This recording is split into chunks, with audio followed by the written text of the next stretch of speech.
Assalamualaikum warahmatullahi wabarakatuh. Waalaikumsalam warahmatullahi wabarakatuh. Bismillahirrahmanirrahim. Alhamdulillahi rabbil alamin. Wassalatu wassalamu ala ashrafil anbiya'i wal mursalin. Imamil muttaqin. سيد الغر المحجلين سيدنا ومولانا محمد وعلى آله وأصحابه المجاهدين الطاهرين أما بعد. Saudara-saudara kaum muslimin rahimakumullah. Dalam kehidupan ini, pada satu sisi memang kita harus melaksanakan berbagai kegiatan amal ibadah. Tetapi pada sisi lain, kita juga harus menjaga, jangan sampai amal ibadah yang sudah kita kerjakan itu dihancurkan oleh sikap kita sendiri. Bahwa kita sudah sholat, alhamdulillah. Bahwa kita sudah zakat dan memberikan sedekah, syukur. Bahwa kita sudah melaksanakan ibadah haji, thayyib. Apakah dengan demikian amal kita sudah menjadi banyak? Nanti dulu. Jangan berbangga hati dan puas diri.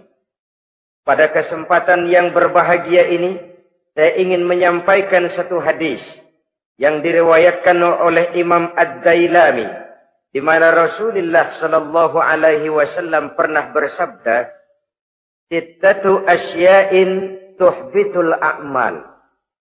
Ada 6 perkara yang bisa menghancurkan amal yang sudah kita kerjakan. Salat yang sudah kita kerjakan itu, zakat yang sudah kita bayarkan itu, haji yang sudah kita tunaikan itu, bisa dihancurkan oleh 6 perkara ini.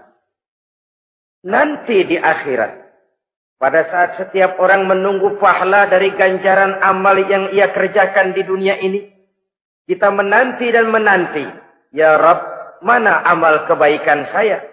Mana pahala kebajikan yang saya lakukan? Hasilnya tidak ada.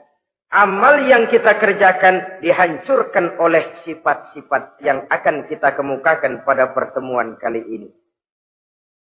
Yang pertama yang bisa menghancurkan amal adalah al-istighalu bi'uyubil khalqi. Orang yang terlalu sibuk mencari-cari aib dan kekurangan pada diri orang lain. Habis waktunya hanya untuk mengorek-ngorek celah orang, sementara ia lupa pada aib dan celah dirinya sendiri. Sifat seperti ini menghancurkan amal yang sudah kita kerjakan. Sedangkan baginda Nabi mengajarkan, tuba liman syaghalahu aibuhu an uyubin nas. Beruntunglah orang yang kekurangan pada dirinya menyebabkan dia sibuk sampai ia tidak sempat mencari-cari aib dan kekurangan pada diri orang lain. Saudara-saudara kaum muslimin rahimakumullah. Sibuk mencari aib orang tentu bukan dengan tujuan positif. Latar belakangnya kadang-kadang karena jealous, karena hasud, kecemburuan sosial. Sore, pagi, siang, malam kita korek-korek kesalahan orang. Dengan target hancur martabatnya, jatuh kehormatan dirinya, hilang nama baiknya, dilupakan dan terisolir dari tengah-tengah masyarakat. Perbuatan yang demikian sungguh terlalu amat sangat kejam.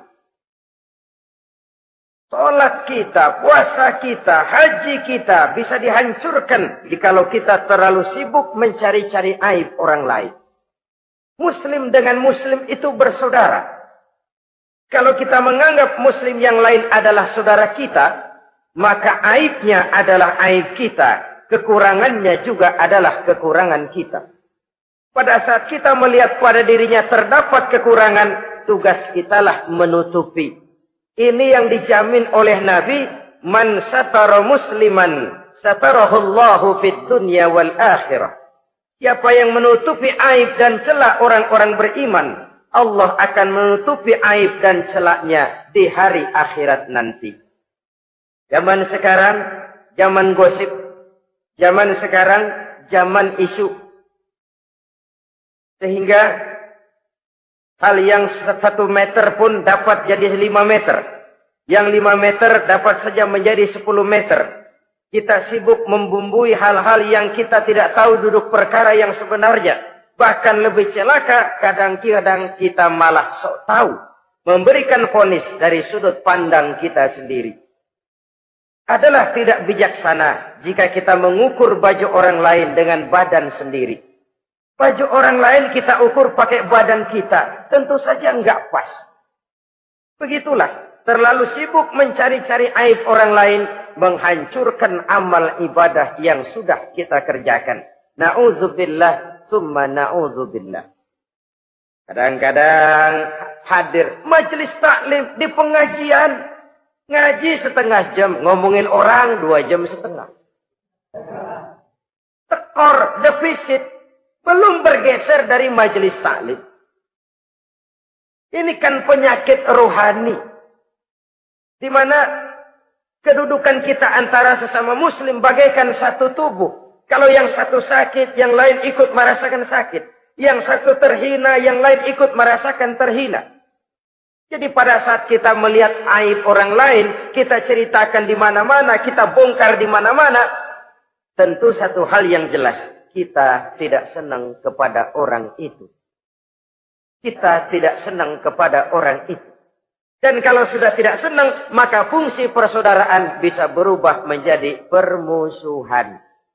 Oleh sebab itu, kalau ada 2 orang berselisih, boleh kita bohong untuk mendamaikan 2 orang tadi. Misalnya si A sama si B berantem nih, jengkel, marah-marahan. Saudara datang ke rumah si A. A, saya dengar kamu lagi marahan sama B. Iya itu si B, kurang ajar. Bangsat, bajingan, tengik. Pokoknya kalau ketemu, awas. Ah, saya kira sih enggak begitu. A, tadi saya ketemu B, dia bilang malah kangen sama sampean. Dia pengen ketemu, ingat masa lalu zaman sebantal berdua, sebatang rokok berdua. Dia kangen pengen ketemu. Padahal si B enggak ngomong apa-apa sama saya. Saya olah sedemikian rupa sampai si A tenang. A tenang, saya datang ke rumah B. B, katanya kamu lagi marahan sama si A. Iya tuh A, kunyuk monyet. Udahlah, pokoknya kalau ketemu dia saya hantam habis. Ah, barusan saya ketemu si A, dia bilang pengen ketemu ente.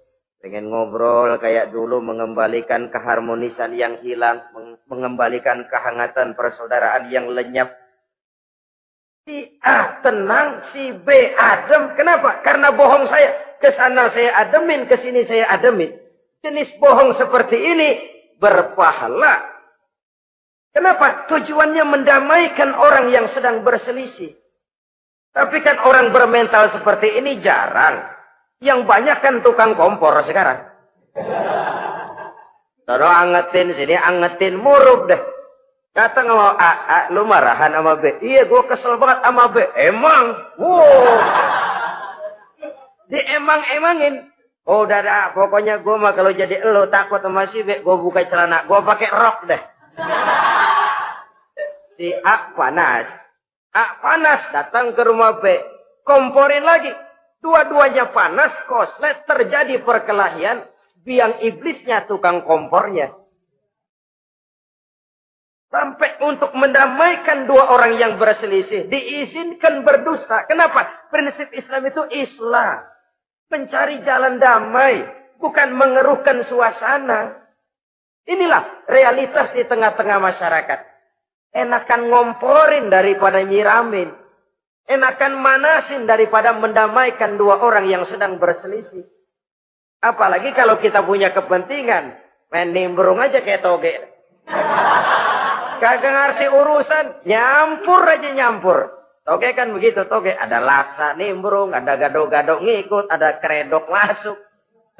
Kagak ngerti juntrungan masalah. Main nyampur aja nyampur. Ini kan tidak objektif namanya. Nah, mental seperti ini. Wah, sholatnya khusyuk.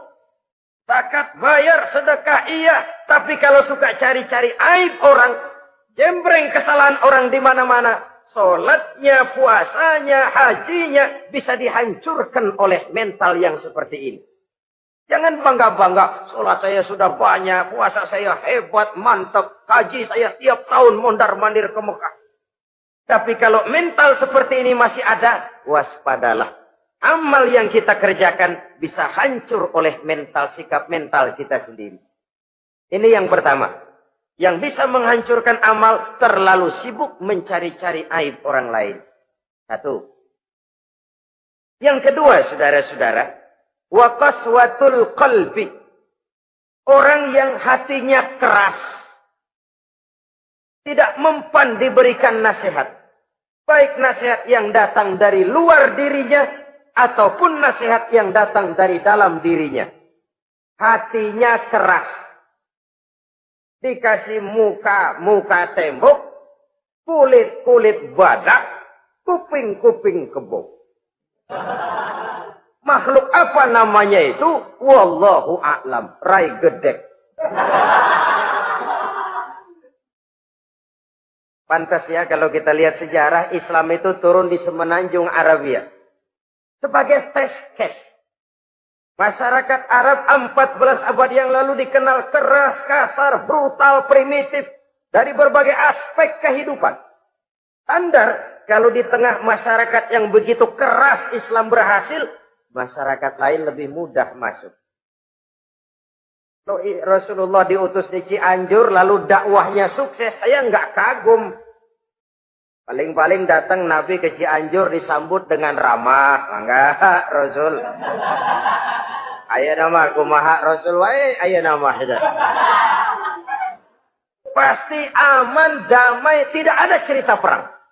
Tapi Masya Allah, turun di tengah satu struktur sosial yang keras, kasar, primitif. Menghadapi orang yang hatinya keras seperti ini. Apa prinsip kebijaksanaan yang dilaksanakan oleh Rasul dalam menerapkan syariat Islam? Pertama, at-tadrij fit tasyri'. Dalam melaksanakan syariat, prosesnya melalui tahapan. Contoh, jahiliyah dulu itu paling senang sama mabuk. Geng.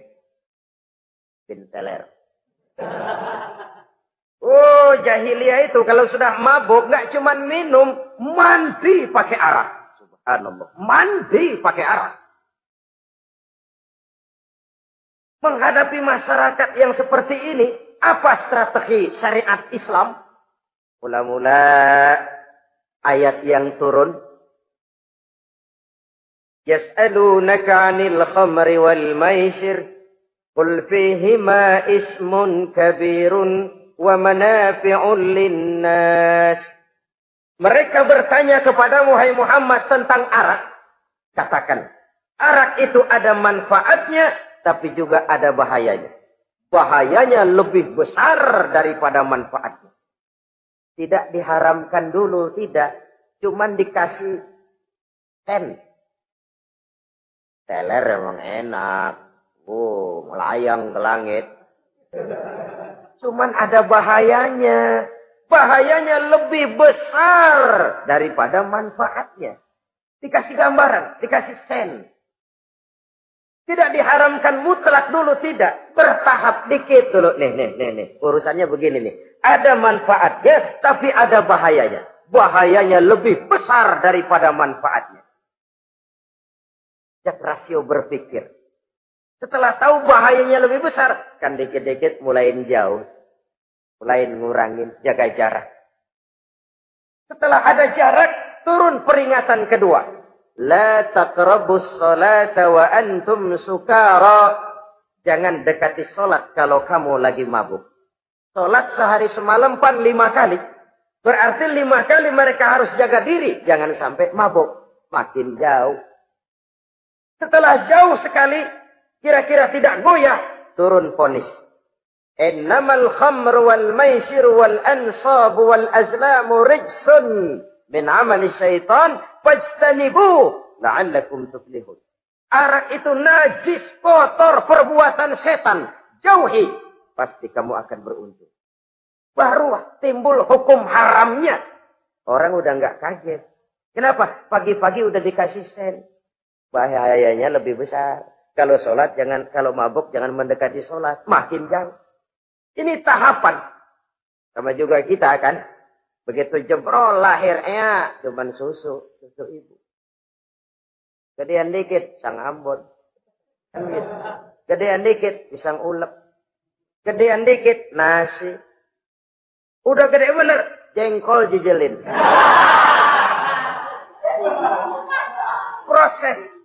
Proses.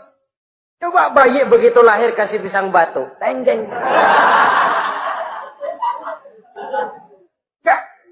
Gak kuat menerima, belum waktunya.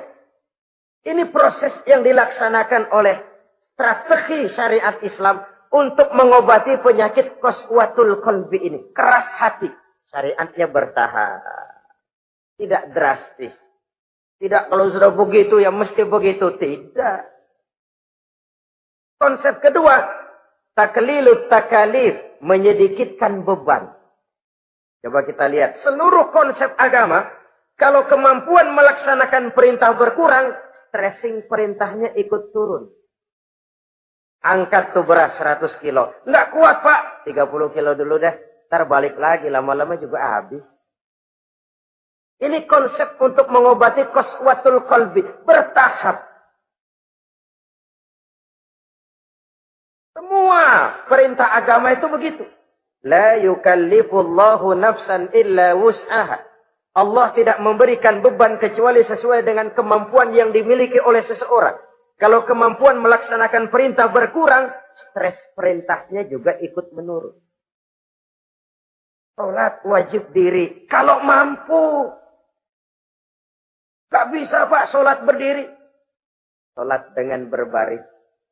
Kalau mampu. Berbaring gak bisa pak. Pinggang kurap. Sholat. Pakai isyarat. Kalau mampu. Pakai isyarat tidak bisa. Dalam hati.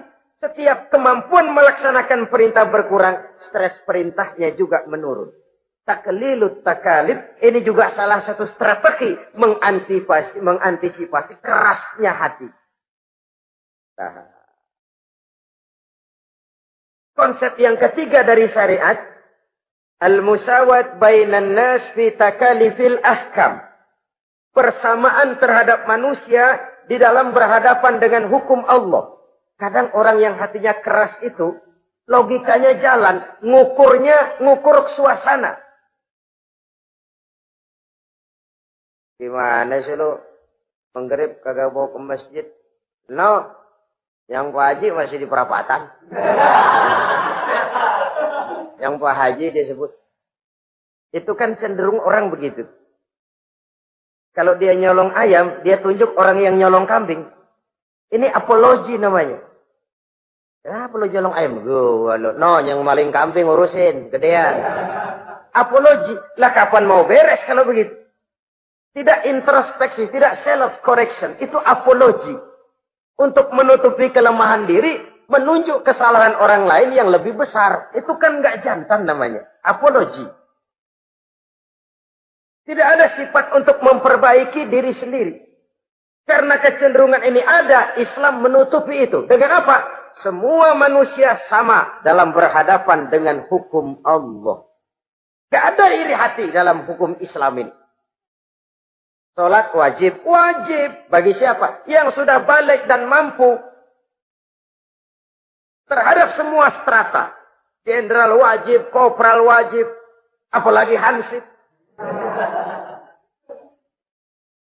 Tidak ada fasilitas. Wah kamu jenderal nggak apa-apa dah sembahyang setahun 2 kali. Idul Fitri aja Maidul Adha. Enggak tuh. Semua manusia sama dalam berhadapan dengan hukum Allah. Itu yang Nabi ingatkan. Orang-orang sebelum kamu dahulu hancur. Umat-umat sebelum ini rusak binasa. Kenapa? Karena mereka kalau orang kecil berbuat salah. Hukum cepat-cepat ditegakkan.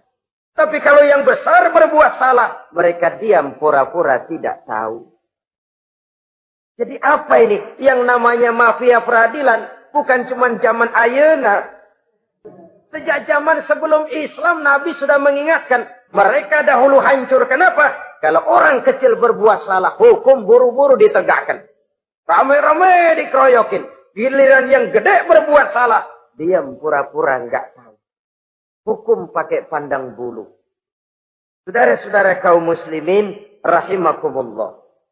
Oleh karena itu, orang yang keras hati, itu bisa merusak amalnya sendiri. Enggak mempan nasihat, rai gede, muka-muka cuek. Baik nasihat yang dari luar maupun nasihat yang dari dalam, enggak mempan. Kan dalam hidup ini ada nasihat dari luar, dari orang lain, bisa dari fenomena kehidupan. Ini juga nasihat. Oh, dia itu kaya, tapi pelit. Hatinya begitu ya. Katanya menteleng. Itu kan nasihat. Itu kan nasihat. Oh, dia waktu berkuasa tapi zalim, matinya begitu. Perutnya pancung.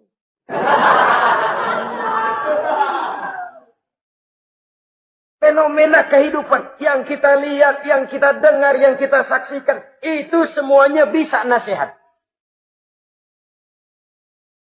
Unzuru kaifa kana akibatul mukadzibin. Lihat kehidupan ini. Dunia ini kan sebuah sekolahan besar. Semua yang kita lihat, kita saksikan, kita pelajari, bisa jadi contoh buat kita. Orang yang bijak, yang bisa mengambil hikmah dari manapun datangnya. Baik dari yang baik, maupun dari yang tidak baik.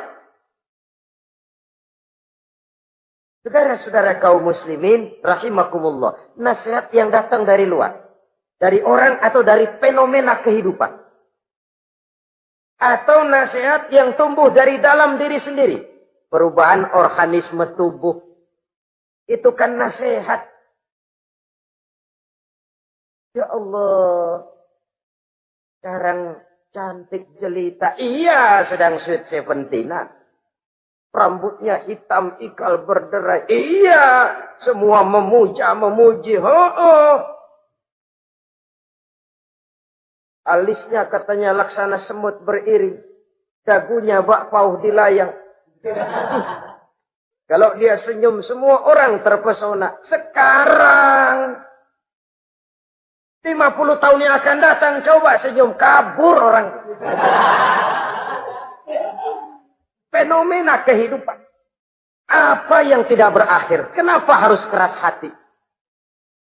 Kita kata kita berkuasa, berapa hari kita punya jabatan?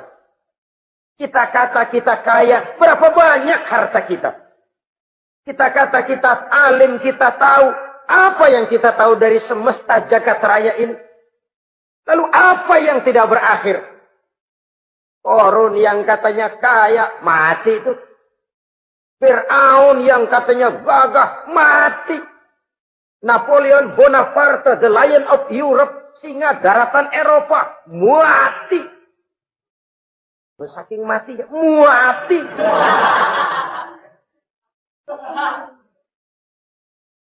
Kenapa harus keras hati? Kenapa tidak melihat perubahan fenomena alam sekitar ini? Apa yang tidak berakhir? Apa yang tidak selesai? Lalu apa yang mau kita sombongkan? Kenapa kita harus keras hati? Tiga pantas dalam hadis kursi Allah menyatakan al-kibriya'u libasi. Sombong itu pakaianku. Manusia enggak pantas pakai pakaianku, kegedean. Pakaian Allah mau dipakai. Kalau Allah sombong, udah pantas aja udah. Kenapa? Kagak ada Tuhan lain selain dia. Udah pantas dia nyombong. Kita nyombong apaan? Oleh sebab itu, beruntung orang kalau diberikan hati yang lembut, mudah menerima kebenaran, peka terhadap kesulitan orang lain, ringan tangan memberikan pertolongan buat mereka yang memang memerlukan. Dan enggak semua orang dikasih begitu. Enggak semua orang. Lain ya, Umar bin Khattab sikapnya keras, tapi hatinya gampang menerima kebenaran. Nah, lain orang kayak begini. Keras sikap boleh keras, tapi hati mudah menerima kebenaran. Wah, kalau Umar kerasnya kan luar biasa. Tapi hatinya kok gampang menerima kebenaran. Ini hidayah. Coba lihat waktu berita Rasulullah meninggal dunia. Sampaikan oleh para sahabat, Umar jengkel, cabut pedang. Siapa bilang Muhammad mati, saya tabas batang lehernya. Dia nggak siap menghadapi kenyataan. Emosinya yang jalan, bukan rasionya. Keras. Bilang deh, Muhammad meninggal. Saya tabas batang lehernya. Untung ada Sayyidina Abu Bakar. Beliau tidak bicara langsung, cuma pidato. Ayyuhan nas, man kana ya'budu Muhammadan fa inna Muhammadan qad mata. Wa man kana ya'budu Allah fa inna Allah hayyun la yamut. Hai manusia, siapa yang menyembah Muhammad, Muhammad sudah meninggal. Tapi siapa yang menyembah Allah, Allah maha hidup dan tidak akan pernah mati buat selama-lamanya. Sayyidina Umar tersentak. Subhanallah, saya salah. Bagaimanapun Muhammad hanya seorang manusia. Saya cinta dia, saya suka dia, nyawa saya pertaruhkan untuk dia. Tapi dia manusia dan saya tidak menyembah Muhammad. Ia sadar akan kekeliruannya, berlinang air matanya. Keras sikapnya, tapi lembut hatinya. Nah, yang kayak begini, bagus. Ini udah sikap keras, hati keras, yaitu tadi. Buka tembok, kulit badak, kuping kebo. Diapain aja udah, nggak mempan aja udah. Susah yang kayak begini. Saudara-saudara, ma'asyiral muslimin, rahimakumullah. Jadi yang kedua, yang bisa menghancurkan amal kita, orang yang hatinya keras. Wah. Yang ketiga sekarang, yang bisa menghancurkan amal kita itu, wahubbud dunya. Orang yang terlalu cinta kepada dunia. Nih, pakai kalimat terlalu. Ya. Kalau sekadar cinta kepada dunia, why not? Kita cinta anak dan istri, wajar. Kita cinta harta benda, tentu. Kita cinta sanak famili dan seluruh handai tolan, memang. Kita juga cinta kepada bangsa dan tanah air. Itu bagian dari iman, persilahkan. Yang tidak boleh itu kalau sudah pakai kalimat terlalu. Terlalu. Sebab kalau sudah terlalu, itu sudah di luar kontrol. Orang lalu menghalalkan segala cara. Terlalu cinta kepada jabatan. Akhirnya bergeser. Sholat menghadap Allah. Dengar mau pindah jabatan ke tempat kering. Gerasak gerusuk nyari dukun. Ini kan namanya iya kana budu wa dukun nasta'in. Nggak bisa wong itu satu paket. Kalau iya kana budu wa iya kana nasta'in. Kalau hanya kepadamu ya Allah kami menyembah, hanya kepadamu kami minta tolong. Ini paket, jangan dipisah-pisah. Menyembahnya kepada Allah, minta tolongnya kepada yang lain. Sinkret, bercampur. Iya, kalau es campur enak. Tapi kalau agama dicampur dengan yang lain, nggak enak rasanya. Sama juga begini, ada gelas ya. Kalau sepenuhnya diisi bensin, itu ketahuan, bisa diminum motor. Kalau sepenuhnya diisi air putih, jelas bisa diminum orang. Tapi begitu separuh diisi bensin, separuh diisi air putih, kacau dah. Motor minum, mogok. Orang minum, mabok. Dijual juga nggak laku. Kenapa? Sinkret. Maka Allah pesan, wala talbisul haqqa bil batil. Jangan kau campur aduk yang hak dengan yang batil. Saudara-saudara kaum muslimin, rahimakumullah. Begitulah terlalu cinta kepada dunia sering menyebabkan orang out of control. Bergeser dari garis yang telah ditentukan oleh Allah. Apalagi di zaman sekarang ini. Persaingan hidup makin tajam. Tensi ekonomi semakin tinggi. Gaya hidup semakin konsumtif. Sementara lapangan kerja semakin sulit. Orang kadang kehilangan harga diri untuk mencapai sesuatu yang bernama dunia, lalu menghalalkan segala cara. Sebab itu jangan korbankan keabadian akhirat dengan kesenangan dunia yang cuma sebentar ini.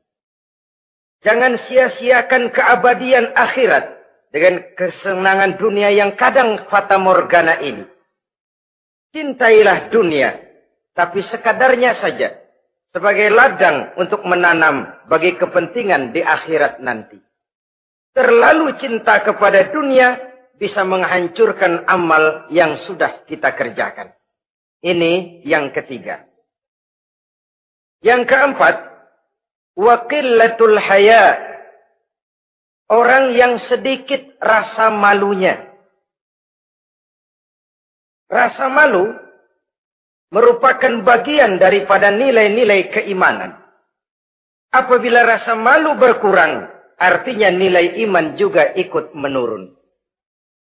Kita melihat sekarang ini banyak orang pakai pepatah Arab dalam hidup ini. Bul ala zamzam fatu'raf, kata orang Arab. Kalau kepengen terkenal, kencingi sumur Zamzam. Itu bakal ngetop ke seluruh dunia. Sumur Zamzam dikencingin.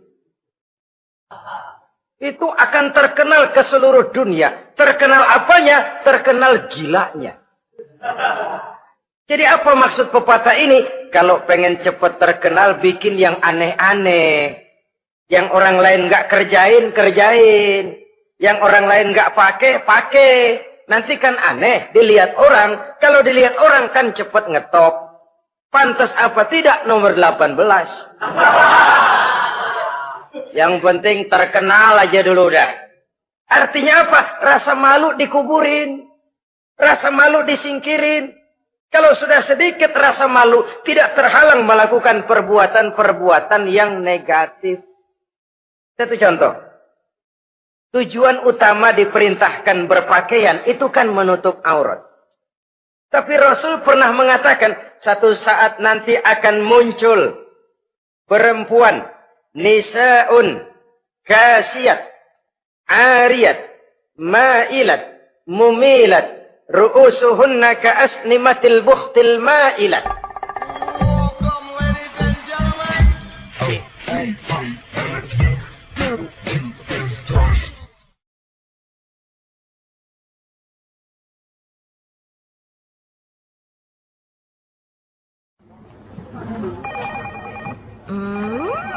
What is it? Ooh, a new chocolate product by the Integral CJ's Management. What chocolate? No, my girl. It's a new CJ's brand. Kepalanya ditata begitu rupa persis kayak punggung onta. Itu rambut lagu apa tahu deh. Ini kan fenomena berpakaian tapi telanjang. Kenapa? Yang dikejar mode, yang dikejar merek. Kiblatnya Paris, London, Roma. Imamnya siapa? Pierre Cardin, Christian Dior, Escada, apa itu Etienne Egner. Merek yang dikejar, mode yang dikejar, aurat pontang-panting. Ditambah oleh tayangan-tayangan berbagai iklan yang merangsang anak-anak kita untuk hidup konsumtif. Yo, iyo yo. Cocok iya jam urang yo. Terangsang dia untuk konsumtif. Dihadapkan kepada kenyataan. Suasana ekonomi nggak menunjang. Orang tua lemah ekonominya. Dia lihat sekelilingnya ternyata yang lain juga begitu. Banyak teman senasib, kumpul. Disingkirkan rasa malu. Akhirnya tukang bajai ditodong. Qillatul haya, sedikit rasa malu. Kalau sedikit rasa malu, dia tidak terhalang lagi melakukan perbuatan-perbuatan yang negatif. Dan itu berarti menghancurkan amal-amal yang lain. Sebab itu budaya malu ini sangat penting. Coba kalau dia hinggap di hati seorang pejabat. Pejabat yang punya rasa malu, Masya Allah, membawa manfaat yang besar buat rakyatnya. Contoh saja ya, di Jepang itu ada Perdana Menteri Hosokawa, saudara-saudara dengar. Baru 8 bulan jadi Perdana Menteri. Dia dijuluki Mr. Clean, Mr. Bersih. Diisukan terlibat skandal, cuma 4-6 miliar rupiah. Itu pun buat kampanye kemenangan partainya. Diisukan begitu rupa, malu Hosokawa. Malu mengundurkan diri, baru 8 bulan jadi Perdana Menteri. Mundur. Malu. Padahal Hosokawa nggak kenal ketuhanan yang Maha Esa. Nggak kenal. Tapi budaya malunya luar biasa. Nah kalau sudah pejabat nggak punya malu. Habis. Kan sekarang umpamanya nih. Ada impres desa tertinggal. Disunatin. Sampai marah betul itu Bapak, para pimpinan negara kita itu. Tidak ada maaf bagi pejabat yang nyunatin IDT. Kenapa? Kan tipis rasa malu. Turun dari atas sunatin, turun ke bawah sunatin, turun ke bawah sunatin lagi. Nyampe bawah tetelan doang dikit banget. Kebanyakan tukang sunat, saudara-saudara. Budaya malu yang nipis. Orang kaya kalau punya budaya malu, bawa rahmat bagi lingkungannya. Ulama kalau punya rasa malu, nggak jual ayat menghalalkan yang haram, mengharamkan yang halal. Bagaimana Kiai? Haram! Karena belum dapat bagian. Begitu dapat jatah, haram dikit dah. Kiamat umat kalau sudah kayak begini. Budaya malu di segala strata sekarang ini menipis. Dan itu tentu berangkat dari kualitas keimanan. Ini yang perlu dipompa ke permukaan. Dan dilematis memang sering terjadi. Satu contoh, pada satu sisi kita menggalakkan proyek pariwisata. It's okay, kita perlu devisa. Tapi pada sisi lain kita harus menjaga nilai-nilai luhur dari budaya bangsa kita. Jangan sampai kemasukan wisata mancanegara, lalu budaya mereka yang tidak sesuai juga ikut kita serap. Boleh masuk ke Indonesia, pakaian seenaknya, dia mau udah pantas aja udah. Perempuan ayab-ayaban ke pasar pakai kutang doang, boleh, pantas aja. Bocah kita ayab-ayaban ke pasar pakai kaos kutang, perempuan mana panok melulu.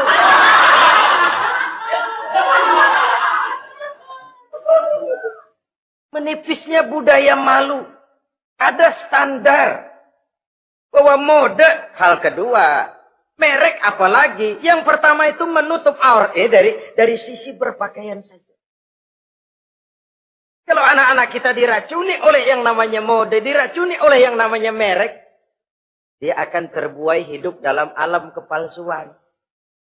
Sekarang ini hidung pesek bisa dibikin mancung. Kulit keriput jadi kencang. Operasi plastik. Pada sisi lain pengaruh duit juga luar biasa. Ya aki-aki keriput kalau habis gusuran kencang lagi. Pasaran keras lagi. Oleh sebab itu budaya malu ini perlu kita kembangkan. Supaya di semua strata sosial memiliki budaya yang namanya malu. Sederhana memang, tapi tidak semudah mengucapkannya. Sampai-sampai dijadikan taruhan, al-haya'u minal iman. Rasa malu itu bagian daripada iman. Dan malu yang tertinggi, kalau sudah punya malu kepada Allah, itu puncak. Puncaknya di situ. Kalau cuma malu sama mertua, ngaling aja dikit, dia kagak tahu. Kalau cuma malu kepada petugas keamanan, terlalu banyak tempat yang mereka nggak lihat. Tapi kalau sudah budaya malu kepada Allah, tidak sejengkal tanah pun terhalang dari pengetahuan Allah. Ini nantinya juga punya pengaruh sosial. Sosial kontrol sekarang juga sudah renggang. Dulu kalau ada hal yang dianggap aib, satu kampung tahu. Malunya selebar awak. Sekarang budaya hidup sudah individualis. Tetangga mau apa kayak cuek aja udah. Akhirnya orang anteng lah. Nggak apa-apa ini dah tenang aja dah. Besok begitu aja lagi. Sosial kontrol juga sudah agak renggang sekarang ini. Kalau dulu orang punya rasa sosial kontrol yang begitu dekat. Oleh sebab itu, budaya malu merupakan bagian daripada iman. Orang yang sedikit rasa malunya bisa lepas kontrol. Kalau dia sudah lepas kontrol, dia bisa melakukan hal-hal yang merusak amal perbuatannya sendiri. Oleh karena itu, pada pertemuan kali ini, saya juga mengajak, mari kita tumbuh kembangkan budaya malu ini.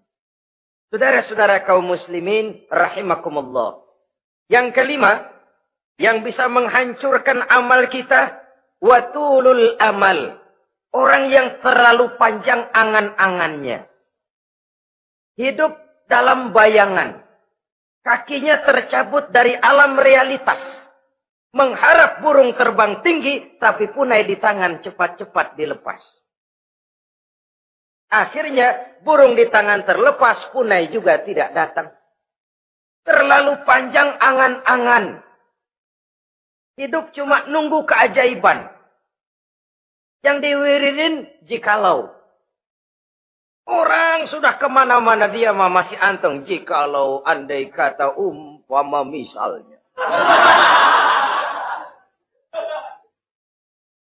Islam bukan agama orang pemalas yang selesai sholat lalu berpangku tangan. Ada orang yang cuma sujud saja rezekinya mengalir. Ada.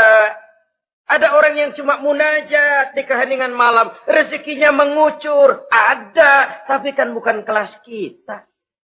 Itu kelas antara dia dengan Allah, tidak ada jarak lagi. Orang-orang yang batinnya bersih. Doanya didengar. Permohonannya dikabulkan. Permintaannya cash.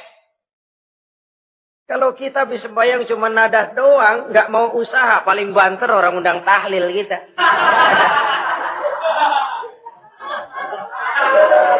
Sebesek campur geretan dulu. Kita ini tahap yang bekerja, berusaha, berdoa, tawakal. Pernah dalam satu sholat Jumat Rasulullah di masjid. Ada seorang sahabat Baduy. Datang dari pedalaman mau sholat Jumat. Turun dari onta cepat-cepat masuk ke masjid. Ditegur oleh Rasul. Ontamu sudah kamu ikat? Belum ya Rasul. Kenapa? Saya tawakal kepada Allah. Marah Rasul. Keluar. Ikat ontamu. Masuk lagi ke masjid. Baru tawakal. Sederhana sekali, tapi inilah gambaran kehidupan. Ikat ontamu baik-baik, baru tawakal. Kalau nggak diikat, udah tawakal, terus hilang, tawakalnya salah. Sudah diikat rapi-rapi, masih hilang juga. Nah, tawakalnya benar. Sudah usaha, sudah ikhtiar. Toh hilang juga. Gambarannya sederhana. Ikat ontamu baik-baik, lalu masuk ke masjid, barulah engkau bertawakal. Jangan onta dibiarin keliaran lalu tawakal. Tawakalnya yang salah. Saudara kaum muslimin rahimakumullah. Islam mengajarkan keseimbangan. Kita wajib berusaha. Tapi tidak wajib untuk berhasil. Hasil itu hak prerogatifnya Allah. Berusahalah sebagaimana harusnya di satu sisi. Tapi minta tolonglah kepada Allah di sisi lain. Ada keseimbangan. Orang yang terlalu panjang angan-angannya biasanya malas bekerja. Terangsang ngejar kerjaan yang gede, yang kecil kagak dikerjain. Akhirnya yang kecil lewat, yang gede kagak datang. Padahal rezeki itu kan yang penting mudawamahnya ya, rutinnya. Biar banyak tapi begitu sekali datang banyak, begitu stok 10 tahun kagak datang terus. Sengsara juga. Yang penting mudawamah, continue-nya itu. Biarin duit sih banyak, asal rutin aja. Gak apa-apa. Tulul amal, terlalu panjang angan-angan.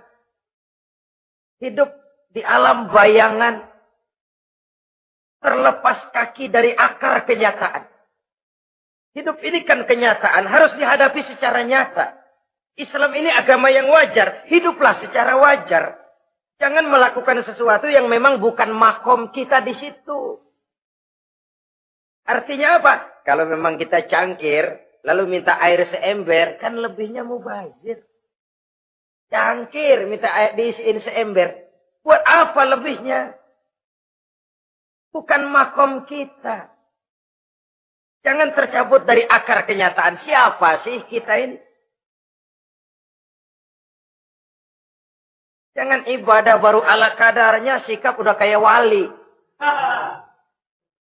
Iyalah kalau wali cuma sujud, permohonannya makbul. Kenapa? Dia dengan Allah itu nggak ada jarak.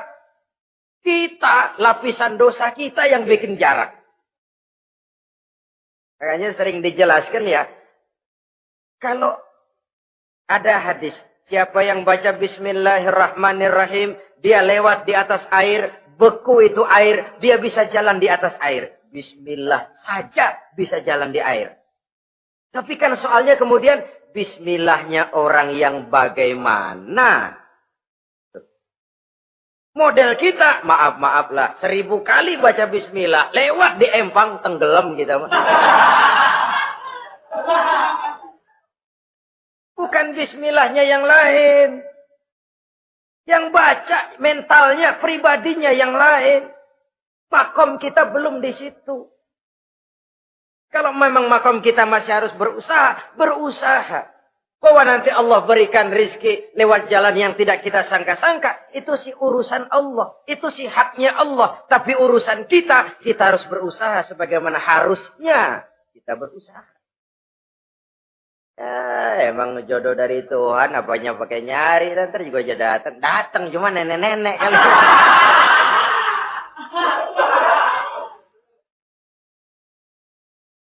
Bekerja, berusaha. Jangan terlalu panjang angan-angan. Hiduplah secara nyata, apa adanya, yang wajar-wajar saja. Tinggal di gubuk reot, hidup pakai gaya jet set. Ngagul dah. Sama merek mobil kenal banget, mobil orang-orang. Udah bukan main kalau ngomong dah. Di atas awan hidupnya. Di atas awan. Ngomong kagak ada yang kecil. Gak pakai juta udah. Miliar. Triliun. Ngerokok tetap aja ngombe.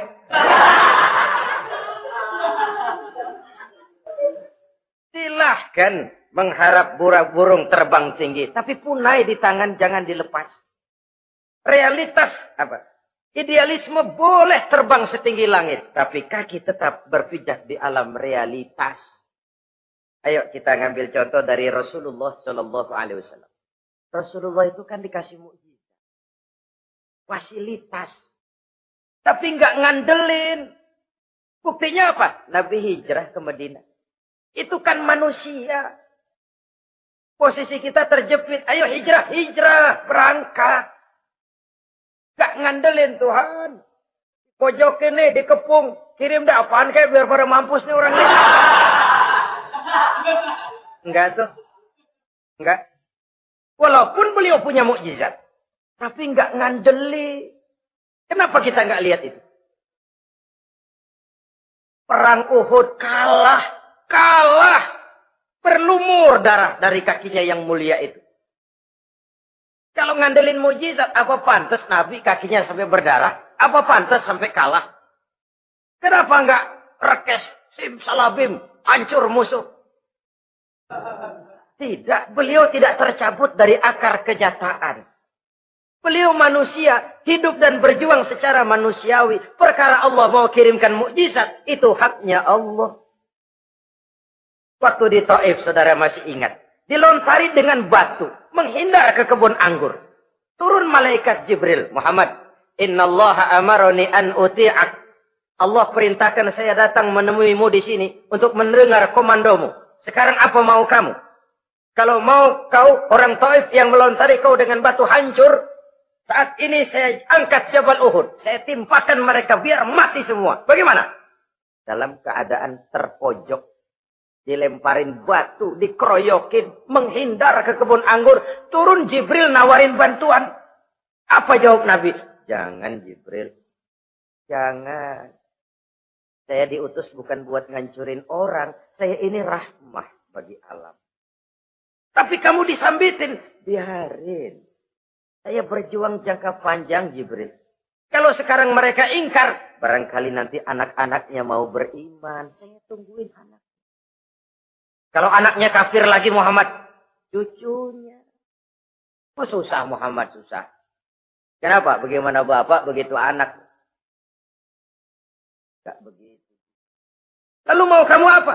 Saya mendoakan mereka. Allahumma hdi qaumi fa innahum la ya'lamun. Ya Allah, berikan hidayah kepada mereka yang nyambitin saya. Karena mereka enggak tahu. Disambitin, berdarah, yang nyambitin didoakan. Pada satu sisi ini menunjukkan tingginya akhlak Nabi. Pada sisi lain ini menunjukkan Nabi juga mengatur strategi secara manusia. Tidak simsalabim.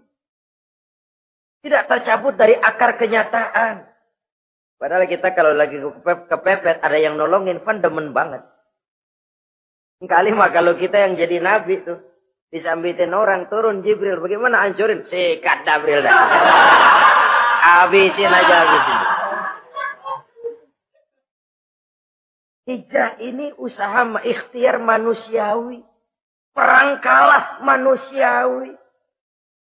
Putra tercinta wafat, berlinang air mata, manusiawi. Sakit, manusiawi. Padahal punya mukjizat. Tapi enggak ngandelin. Semua nabi juga gitu. Nabi Musa dikasih tongkat. Tapi berapa kali tuh tongkat dipakai? Waktu ngelawan tukang sihir. Waktu nyebrang di Lautan Merah. Itu aja. Selebihnya Nabi Musa berjuang secara manusia. Berusaha. Gak mentang-mentang punya mukjizat. Tongkat tiap dapat kesulitan. Awas tongkat.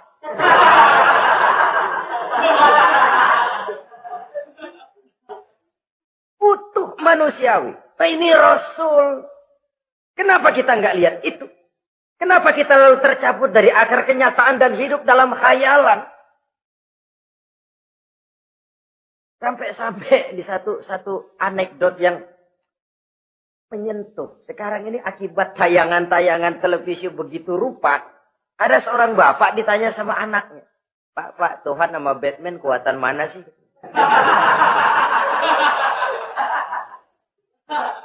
Logikanya sudah dipenuhi oleh gambaran Batman. Bahwa Batman itu kuat, gagah, menolong yang lemah. Timbul logika. Kuatan mana sama Tuhan? Gitu. Pengaruh yang dia lihat itu membentuk opini. Sama juga sekarang coba lihat ibu-ibu. Kalau udah Cassandra, itu masakan ditinggal tuh angus di dapur. Angit tuh tempe juga. Saudara-saudara kaum muslimin, rahimakumullah. Begitulah yang kelima, yang bisa menghancurkan amal kalau orang terlalu panjang angan-angan. Hiduplah secara wajar karena Islam memang agama yang wajar. Jangan melakukan sesuatu yang memang bukan makom kita di situ. Jangan melakukan sesuatu yang memang bukan posisi kita di situ. Kullun ya'mal ala syakilatih. Jangan minta ayam menggonggong. Jangan minta kambing mengeong. Bukan bagiannya. Bukan bidangnya. Sama juga orang ngomong, apaan mubalik kerjanya ngomong doang. Sekarang kan zaman pembangunan. Mana ada mubalik ngurus irigasi. Nah, kalau mubalik ngurus irigasi, apa lurah mau ngajar fikih? Jangan tercabut dari akar kenyataan. Toh, prinsip modern saja mengajarkan the right man on the right job. The right man on the right place. Orang harus ditempatkan sesuai dengan bidangnya. Jangan tercabut dari akar kenyataan. Inilah kita. Dan inilah yang harus kita lakukan. Hidup ini kenyataan. Hadapilah secara nyata. Perkara Allah mau membuat yang lain. Itu hak prerogatif Allah. Bukan urusan kita. Yang terakhir saudara, yang keenam yang bisa menghancurkan amal kita, wa zalimun la yantahi. Perbuatan zalim yang tidak sanggup dihentikan. Zalim kepada Allah, zalim kepada makhluk atau zalim kepada diri sendiri. Ada orang zalim kepada Allah. Begini banyak nikmat yang diberikan Allah. Nggak sanggup dah kita ngitungnya. Dari bangun tidur sampai tidur lagi nikmat nggak pernah berhenti itu. Bahkan kita tidur sendiri. Sadar nggak kita waktu tidur nggak berdaya? Coba ketika kita ngorok pulas, andai kata kecoa 16 masuk ke kuping kita. Siapa yang mau jagain? Siapa yang mau jagain? Nikmat. Belum pernah nikmat Allah berhenti. Begini banyak nikmat yang diberikan. Dan Allah cuma minta satu, syukuri nikmat itu. Kalau kamu syukuri, aku tambah. Kalau kamu ingkar, asal tahu saja azabku itu pedih, kata Allah. Orang yang zalim kepada Allah, orang yang tiap hari memakan nikmat Allah, tapi enggak pernah mensyukurinya. Akaltum ni'mata rabbikum walam tashkurulah. Kamu makan nikmat Tuhanmu, tapi enggak pernah kamu bersyukur kepadanya. Itu zalim kepada Allah. Wah, dalam hidup ini kan kita dikasih waktu 24 jam sehari semalam. Sehari semalam, 24 jam. 24 jam itu Allah kan enggak minta semua. 5 waktu saja kau lapor kepada aku. Sholat. Sholat kalau bagus, 10 menit kan. Aroda tuh sholat bagus. Kilat 5 menit dah. Kilat khusus 2 menit. Cepat dia nggak pakai perangko. Taruhlah yang menengah kita ambil 5 menit. Kalau 5 waktu, 5 kali 25, 5 kali 5 berarti 25 menit untuk lapor. Hai manusia, aku kasih kau hidup 24 jam. 25 menit kau lapor. Banyak yang berat. Padahal sisanya masih 23 jam 35 menit. Buah gambaran ini. Zalim kepada Allah. Padahal zalim kepada Allah yang rugi bukan Allah. Se-ASEAN tidak ada yang sujud. Apa Allah tekor? Apa Allah lalu berhenti jadi Tuhan? Apa Allah lalu jadi lemah? Tidak. Zalim kepada Allah artinya juga zalim kepada diri sendiri. Lalu zalim kepada sesama makhluk. Kadang tidak kita sengaja. Karena itu dalam Islam tidak ada kebebasan mandiri. Ya contohnya ya. Kita beli radio. Kita setel di rumah kita sekeras-kerasnya. Terus dalam hati nih. Radio gue. Beli gue pakai duit gue. Gue setel di rumah gue. Sekeras-kerasnya urusan apa sama orang. Kata kita. Tetangga kita kan boleh juga ngomong begitu. Mata gue. Yang ngantuk gue. Gue tidur di kamar gue. Kenapa suara radio lu masuk kemari? Ini kebebasan saya nyetel radio. Dibatasi oleh kebebasan tetangga saya yang mau tidur. Kalau saya perturutkan nafsu saya sudah zalim kepada dia. Zalim kepada orang lain. Dan yang banyak tidak kita sadari, zalim kepada diri sendiri. Membiarkan diri hanyut dalam munkarat dan tanpa ada usaha untuk menghentikannya. Tidak ada orang yang bisa mencelakakan diri kita terus-menerus kalau bukan diri kita sendiri. Tidak ada yang bisa menyelamatkan diri kita kalau bukan kemauan kita yang tinggi untuk menyelamatkannya. Allah sudah ciptakan kita dalam bentuk yang paling mulia. Fi ahsani taqwim. Dari sekian banyak makhluk yang diciptakan Allah, tidak ada yang sekomplit, seindah, secantik manusia. Ini harus dijaga. Jangan posisi yang sudah tinggi ini kita rendahkan sendiri. Fi ahsani taqwim posisi kita. Tapi kita rendahkan, kita kembali asfala safilin. Posisi yang paling rendah, kita zalimi diri kita sendiri. Karena itu, zalim kepada Allah, zalim kepada orang lain, zalim kepada diri sendiri, akarnya sama, mendatangkan kerugian. Dan bisa merusak amal yang sudah kita kerjakan. Oleh karena itu, mari sama-sama kita berusaha. Pada satu sisi kita melaksanakan amal ibadah sebagaimana yang seharusnya. Tapi pada sisi lain kita menjaga nilai-nilai ibadah. Jangan sampai hancur oleh perbuatan kita sendiri. Sekianlah jumpa kita kali ini. Insya Allah kita lanjutkan di lain kesempatan. Terima kasih atas segala perhatian. Mohon maaf atas segala kekurangan. Usikum wa nafsi bitaqwallah. Wassalamualaikum warahmatullahi wabarakatuh.